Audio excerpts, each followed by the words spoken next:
நம் ஆண்டவர் இயேசு கிறிஸ்துவின் நாமத்தினால் மகிழ்ச்சியும் சமாதானமும் நம் அனைவரோடும் இருப்பதாக. லூக்கா 21:34 முடிய. மேலும் இயேசு, உங்கள் உள்ளங்கள் குடிவெறி களியாட்டத்தாலும் இவ்வுலக வாழ்க்கைக்குரிய கவலையினாலும் மந்தம் அடையாதவாறும் அந்நாள் திடீரென வந்து ஒரு கண்ணியைப் போல் உங்களை சிக்க வைக்காதவாறும் எச்சரிக்கையாயிருங்கள். மண்ணுலக எங்கும் குடியிருக்கும் எல்லார் மீதும் அந்நாள் வந்தே தீரும்.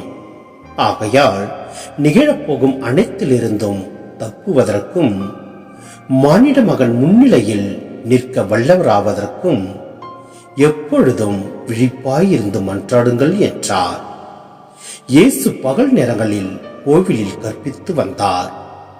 இரவு நேரங்களிலோ ஒலிவம் என்று வழங்கப்பட்ட மலைக்கு சென்று தங்கி வந்தார்.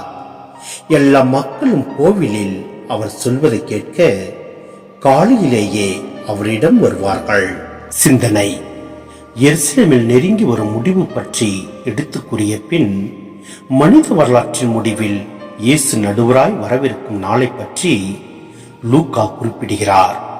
அவர் விடும் எச்சரிக்கை எருசலேமின் அழிவை காண விரும்புபவர்களுக்கு மட்டுமன்று, வரலாற்றில் வாழவிருக்கும் அனைவருக்குமே ஆகும். தப்பறை கொள்கைகள், ஏமாற்றுகளிலிருந்து விடுதலை பெறவும், குற்றங்களை அகற்றி தூய்மை வாழ்வு வாழவும், இறுதி நாட்களில் வரும் சோதனைகள், இடர்பாடுகளிலிருந்து தப்பித்து கிறிஸ்துவின் இறுதி வருகைக்கு தயாராயிருக்கவும் தொடர்ந்த ஜெபம் தேவை.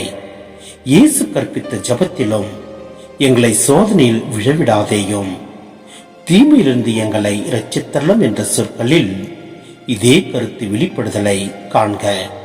இம்மன்றாட்டுகளும் ஜெபங்களும் நம்மை தீமையிலிருந்து விடுவிப்பதற்கு மட்டுமன்று, கடவுளுடைய திட்டம் நம்மிலும் உலகிலும் நிறைவேறவும் வழிவகுக்கின்றன. எனவே நாம் தொடர்ந்து ஜெபிப்போம். எல்லாம் அல்ல இறைவன் நம்மை நிறைவாய் ஆசீர்வதிப்பார். ஆமேன்.